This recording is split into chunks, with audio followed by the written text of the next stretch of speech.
Assalamualaikum warahmatullahi wabarakatuh. Perkenalkan, nama saya Vanessa Fitri dari Fakultas Ilmu Kesehatan Prodi Farmasi 2D Universitas Perjuangan Tasikmalaya. Di sini saya akan mempresentasikan mengenai sediaan supositoria. Presentasi ini ditujukan untuk memenuhi salah satu tugas ujian tengah semester mata kuliah Farmasetika 2. Baik, langsung saja ke materi.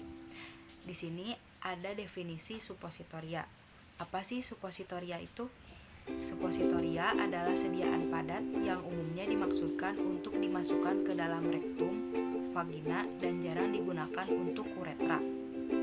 Selanjutnya ada tujuan penggunaan supositoria. Yang pertama, untuk tujuan lokal dan sistematis.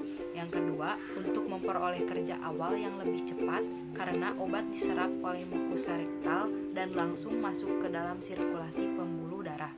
Dan yang terakhir, untuk menghindari perusakan obat oleh enzim di dalam gastrointestinal dan perubahan obat secara biokimia di dalam hati. Selanjutnya ada penggunaan supositoria. Yang pertama adalah penggunaan lokal. Obat ini dimaksudkan untuk ditahan dalam ruang tersebut untuk efek kerja lokal sehingga memudahkan defekasi serta digunakan untuk mengobati gatal, iritasi, dan inflamasi karena hemoroid.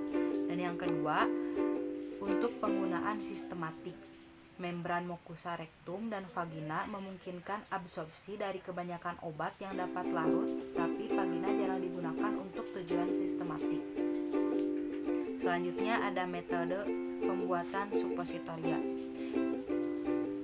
Yang pertama, dengan tangan atau manual, yaitu dengan cara menggulung basis supositoria yang telah dicampur homogen dan mengandung zat aktif menjadi bentuk yang dikehendaki. Mula-mula basis diiris, kemudian diaduk dengan bahan-bahan aktif dengan menggunakan mortir dan stemper sampai diperoleh massa akhir yang homogen dan mudah dibentuk.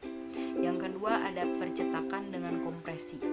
Ada percetakan dengan kompresi. Supositoria dibuat dengan mencetak massa yang dingin ke dalam cetakan dengan bentuk yang diinginkan.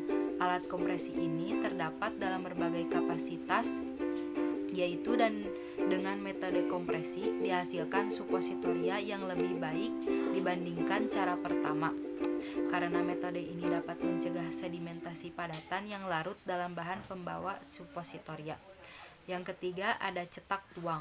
Pertama-tama bahan basis dilelehkan sebaiknya di atas penanas air atau penanas uap untuk menghindari pemanasan setempat yang berlebihan. Kemudian bahan-bahan aktif diemulsikan atau disuspensikan ke dalamnya. Akhirnya massa dituang ke dalam cetakan logam yang telah didinginkan yang umumnya dilapisi krom atau nikel. Selanjutnya ada cara penggunaan. Cara penggunaan supositoria yaitu dengan mencuci tangan dengan benar, menggunakan air dan sabun. Jika supositoria yang akan digunakan menjadi lembek, maka masukkan ke dalam lemari es selama beberapa menit hingga teksturnya kembali menjadi keras. Berbaringlah miring dengan posisi kaki bawah diluruskan dan kaki bagian atas ditekuk ke depan perut. Catatan, tidak dianjurkan dalam posisi jongkok saat memasukkan supositoria karena akan menyebabkan supositoria keluar kembali. Selanjutnya ada kekurangan dan kelebihan supositoria. Kelebihan supositoria yang pertama dapat digunakan untuk obat yang tidak bisa diberikan melalui rute oral karena gangguan saluran cerna seperti mual, pasien dalam keadaan tidak sadar, atau pada saat pembedahan. Yang kedua, dapat diberikan pada bayi, anak-anak, lansia yang susah menelan, dan pasien gangguan mental. Dan yang ketiga, zat aktif tidak sesuai melalui rute oral, misal karena efek samping pada saluran cerna atau mengalami first pass effect atau FPE. Selanjutnya ada kekurangan supositoria. Kekurangan supositoria yang pertama, daerah absorpsinya lebih kecil. Yang kedua, absorpsi hanya melalui difusi pasif.